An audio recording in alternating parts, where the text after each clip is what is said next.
বহুতে আকৌ ককাই ভায়েকৰ ভাগ খাবলৈ চেষ্টা কৰি থাকে আমাৰ, যে ককাইকটো কেনেবাকৈ যদি হৰি ওৰাম হৈ যায় তেনেহ'লে মাটি বাৰীবিলাক মোৰে হ'ব।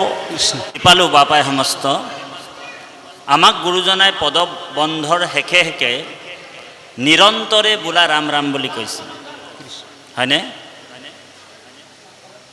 নিৰন্তৰে বোলা ৰাম ৰাম। আকৌ কৈছে উচ্চ কৰি বোলা হৰি হৰি।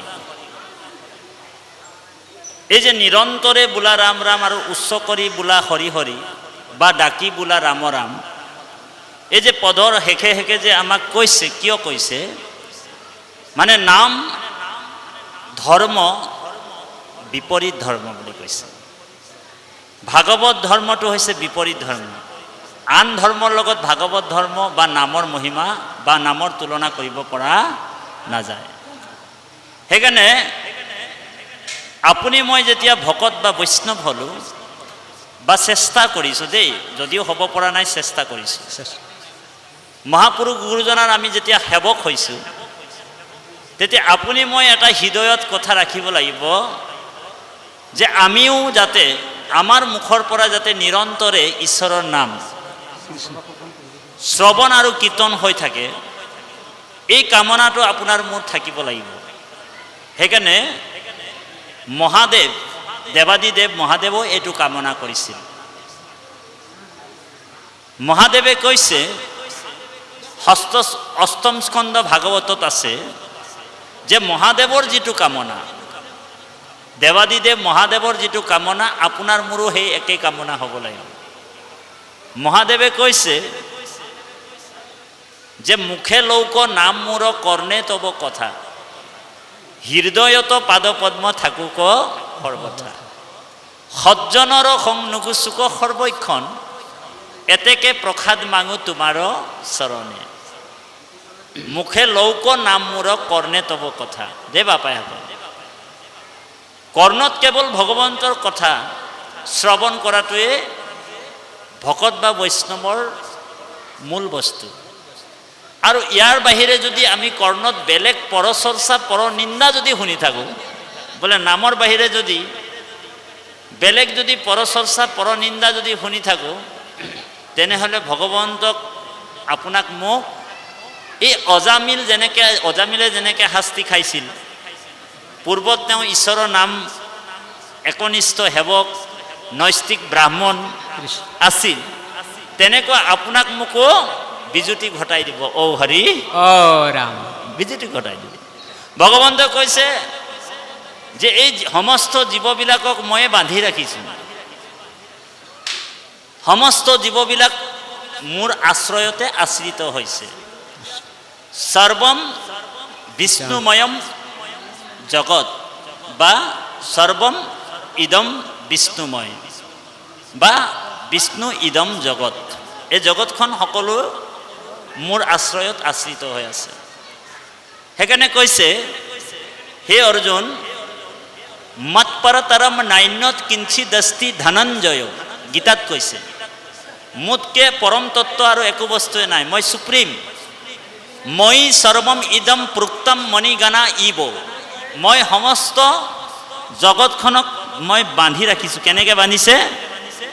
এই যে মণি, এই যে ফুলৰ মালা বা মণি আছে, এটা মালা, তাত মণিবিলাক দেখিছেনে? এই মণিবিলাক হৈছে সমস্ত জীৱ, আৰু তাৰ ভিতৰত এটা ৰছী আছে যাক আপুনি মই দেখা নাপাওঁ, অদৃশ্য হৈ আছে। এই মণিৰ যিটো ৰছী, যিটো ধাগা বুলি কৈছে, এই সূতাডালেই মই হয় বুলি কৈছে। মই প্ৰোক্তম মণিগণা ইব, এই যে মণিবিলাক হৈছে সমস্ত জীৱ, মোৰ লগত সমস্ত জীৱবিলাক বান্ধ খাই আছে।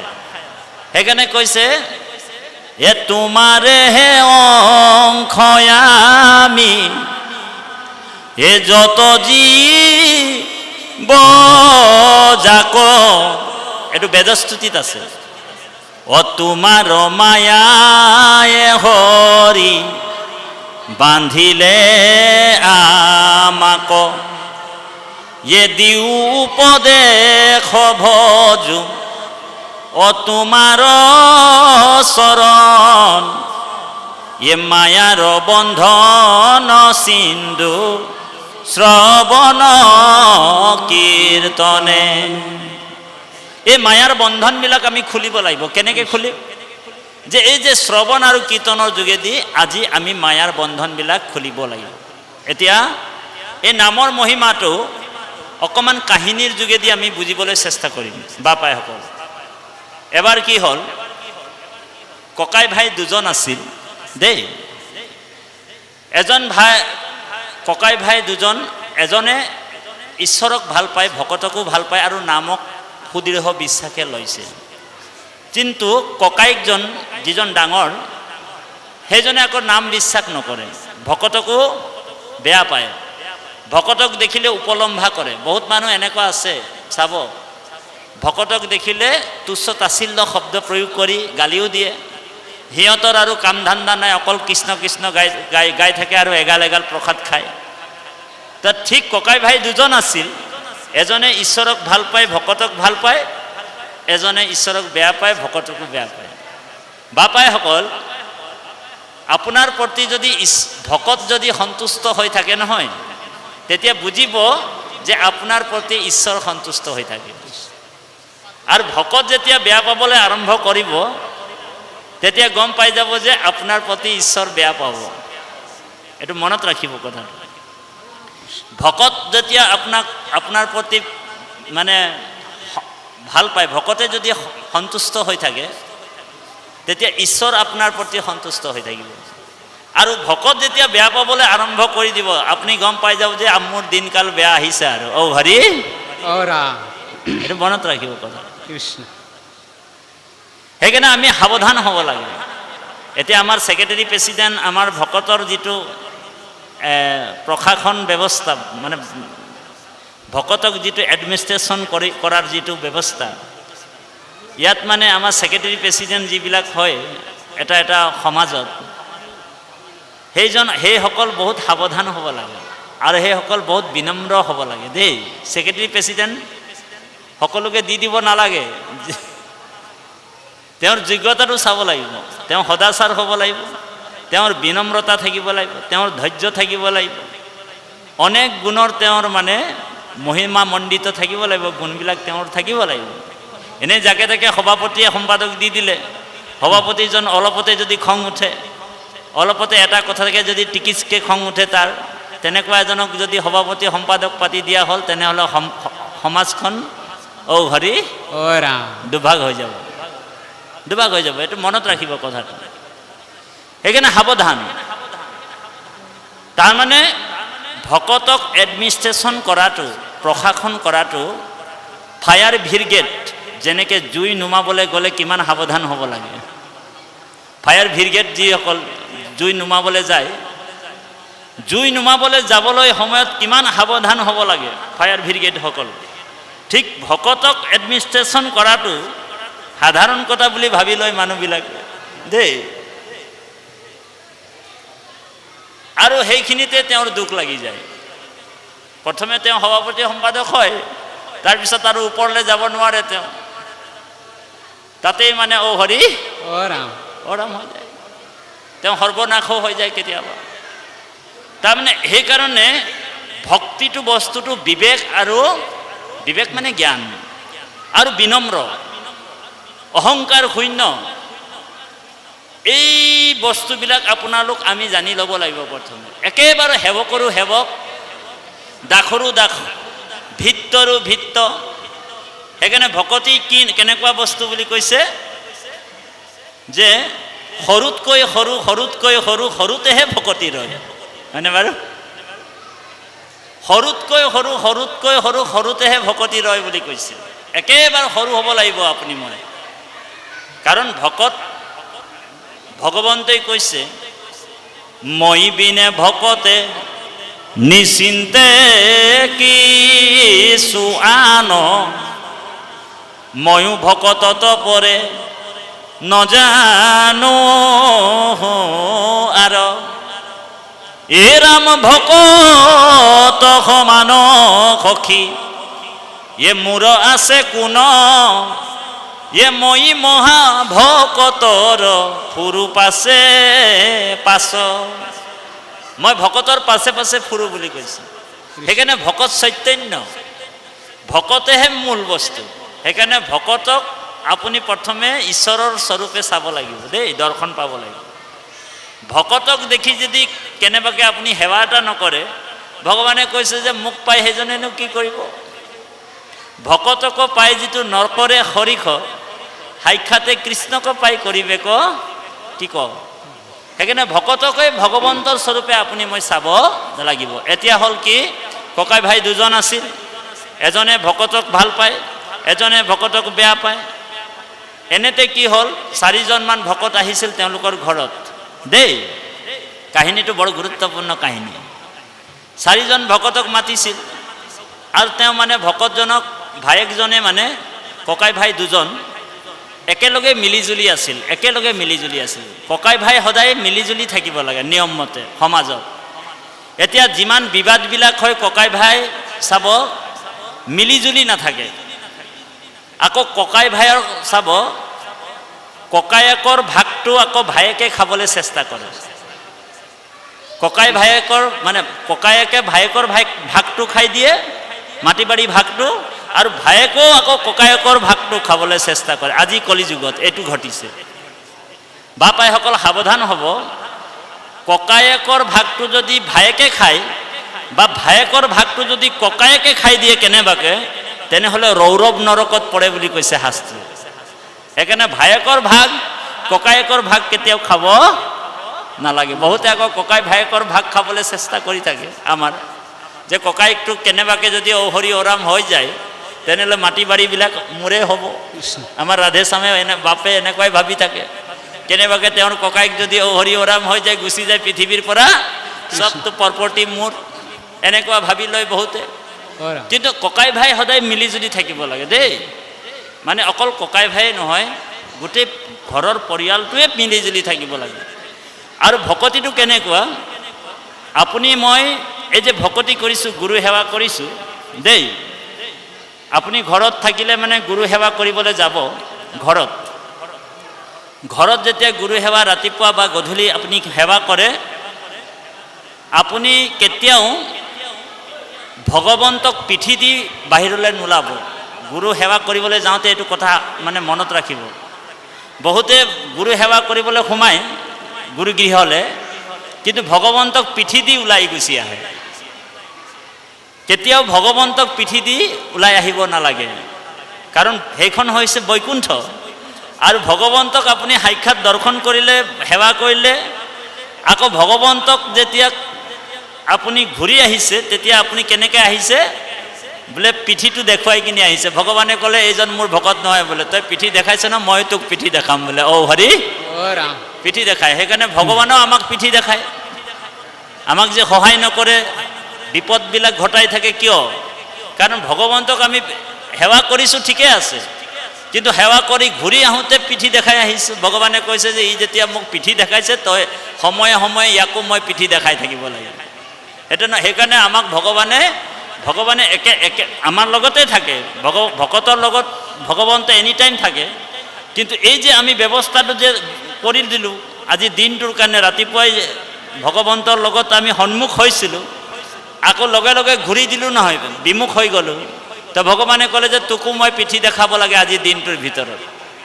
সেইকাৰণে আমাৰ ভকতৰো কেতিয়াবা কেতিয়াবা বিজুতি ঘটে। চাব আপোনালোক, আমি বিপদত পৰোঁ কেতিয়াবা।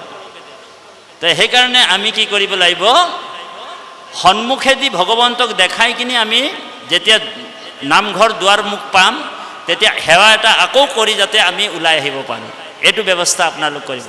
কিন্তু তাতলৈকে শেষ হোৱা নাই কথাটো। ঘৰৰ কোনোবা যদি আপোনালোকৰ ঘৰত আইগৰাকী আছে, ল'ৰা ছোৱালী দুজনমান আছে, হয়নে বাৰু? সেই আইসকলকো কৈছোঁ দেই, সেৱা জনাইছোঁ। আইগৰাকী বাপজনে যদি সেৱা কৰিবলৈ সোমায়, তেতিয়া আইসকলক, আইজনী যদি ঘৰত আছে, তেতিয়া আইগৰাকীক আহি আপোনালোক সেৱা ল'ব দেই, বাপজনক কৈছোঁ। আৰু আইজনী যদি নামগৃহলৈ গৈছে, গুৰুগৃহলৈ গৈছে, যেতিয়া ওলাই আহিব সেৱা কৰি, তেতিয়া বাপজনক আইগৰাকীয়ে সেৱা কৰিব লাগিব। সেইটো ভকত সেৱা। সেইটো ব্যৱস্থা কৰে নে নাই বাৰু আপোনালোক? এতিয়া আমি চেষ্টা কৰিব লাগিব, ব্যৱস্থা কৰিব লাগিব সেইটো। মানে ভকত আমাৰ গৃহস্থ সকলোকে আমি ভকত বুলিয়ে ভাবিব লাগিব। ল'ৰা ছোৱালী যিমান আছে সকলোকে আমি ভকতে বুলি ভাবিব লাগিব। বাপাইসকল, সেইখিনিতে আমাৰ ভুল এটা হৈ আছে যে আমি ঘৰৰ পৰিয়ালবিলাকক, ঘৰৰ সদস্যবিলাকক আমি ভকত বুলি নাভাবোঁ। ই মোৰ ল'ৰা, ই মোৰ মানুহজনী, এই সম্বন্ধটো আমি বনাই ৰাখিছোঁ, হয়নে প্ৰভু সমস্ত? এই যিটো সম্বন্ধ বনাই ৰাখিছোঁ তাৰ পৰা আপুনি মই মুক্ত হ'ব লাগিব। আমি সম্বন্ধ বনাব লাগিব কাৰ লগত? ভগৱানৰ লগত, ভকতৰ লগত। কিন্তু আমি সম্বন্ধ বনাই ৰাখিছোঁ, ই মোৰ মানুহজনী হয়, ই মোৰ পত্নী হয়, ই মোৰ ভাই হয়, ই মোৰ ল'ৰা হয়। তো ভগৱানে কৈছে যে এই সম্বন্ধৰে, এই চকুৰে তুমি যদি চাই থাকিবা তেনেহ'লে মায়াৰ বন্ধনত তুমি পৰি থাকিবা। কাৰণ এদিনতো পুত্ৰ পৰিবাৰ চব আপোনাক এৰি থৈ গুচি যাব, যাব নাই? যাবনে? আমাৰ মানুহজনী, মোৰ মানুহজনী মোক এৰি থৈ যাবনে বাপাইসকল? যাবই। তো গতিকে যদি মই সংসাৰত যদি এটেচমেণ্টটো লগাই ৰাখিম তেনেহ'লে মই সংসাৰী হৈ থাকিম। আৰু যদি মই সংসাৰৰ পৰা মোৰ এটেচমেণ্টটো যদি ওলাই আনিব পাৰোঁ, আমি ঈশ্বৰ আৰু ভকতক যদি লগাব পাৰোঁ, তেনেহ'লে এই সংসাৰৰ মায়ামোহে মোক মমতাই একো কৰিব পাৰিবনে বাপাইসকল? নোৱাৰে। কাৰণ সংসাৰৰ লগত যদি আমি সোমাই থাকিম তেতিয়াহ'লে আমি দুখ পাম। এই সংসাৰৰ পৰা আমি বহুত দুখী হ'ম। কাৰণ সংসাৰে আমাক বাৰে বাৰে দুখে দিয়ে বুলি কৈছে। গতিকে আমি এই সংসাৰৰ দুখৰ পৰা মুক্ত হ'ব লাগিব। কাৰণ সংসাৰে, মোৰ মানুহজনীয়ে মোক এৰি গুচি যাব এদিন, যাবনে? মোৰ পিতৃ এদিন গ'লগে, মোৰ মাতৃ এদিন গ'লগে। পিতৃ মাতৃ আৰু এই সংসাৰত নাই। এদিন মোৰ মানুহজনীও মোক এৰি গুচি যাব, এদিন মোৰ মানুহজনো মোক এৰি থৈ গুচি যাব। সেইসকল হৈছে পৰদেশী মানুহ। পৰদেশী বুলি কৈছে, হয়নে বাৰু? কি বুলি কয়? পৰদেশী।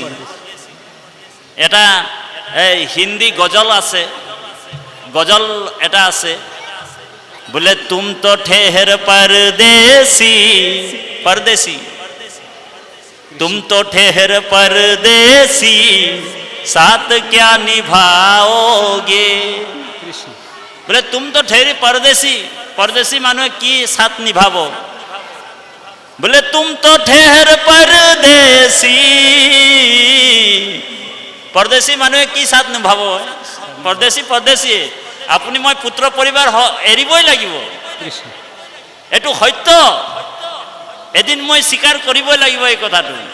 সেইকাৰণে গজল গায়কাৰে কৈছে, বোলে তুম তো ঠেহৰ পৰদেশী, সাথ ক্যা নিভাओगे? बोले थोड़ी देर रो लोगे, बाद में भूल जाओगे। অলপ দেৰি কান্দি ল'ব। মোৰ মোৰ মোৰ মোৰ মায়ে মোক ছাড়াই গেল, মোৰ মানুহজনী মোক এৰি দিলে, मोर स्वामी मुख एरी दिले, खूब कांदिब। बोले थोड़ी देर रो लोगे, बाद में भूल जाओगे। बोले तुम तो ठहर परदेसी, बोले साथ क्या निभाओगे? हने बारू ए परदेसी आमार बाकी बिलाक आमार परियाल बुली भाविसु। एखाने शिव पुराणतो কৈছে, शिव पुराणत কৈৰ পৰা আহে জীৱ কৈত্যতৰ বাস, ঈশ্বৰ ইচ্ছায়ে মিলে সংযোগ বিয়োগ। আমি সংযোগ হলো, এটা ঘৰত আহিলো, কিন্তু পত্নীকো এদিন এৰিব লাগিব, পুত্ৰকো এদিন এৰিব লাগিব, পিতৃকো এদিন এৰিব লাগিব, মাতৃকো আমি এদিন এৰিবই লাগিব। আৰু এই দেহটোকো এদিন এৰিব লাগিব। এই দেহটো নিজ চিৰস্থায়ী নহয়, হয়নে বাৰু? আত্মা চিৰস্থায়ী। এই আত্মাটোৰ কথা আমি চিন্তা কৰিব লাগিব। সেইকাৰণে কৈছে হিন্দীত, মানে গজলটো কৈছে, बोले चली जा रही है उम्र धीरे धीरे, उम्र धीरे धीरे गई आसे, आयुटो आमार गई आसे। चली जा रही है उम्र धीरे धीरे, सुबह शाम 8 पहर धीरे धीरे, 8टा पहर धीरे धीरे आमार गई आसे। बचपन भी बीती, बचपन गोल, শৈশৱ কালটো আমাৰ পাৰ হৈ গ'ল। জবানী ভি বিতি, যৌৱন কালটো পাৰ হৈ গ'ল বোলে বুঢ়াপে কো হো ৰহি হে असर धीरे धीरे चली जा रही है उमर धीरे धीरे आमार उमरটো धीरे धीरे गৈ আছে কৃষ্ণ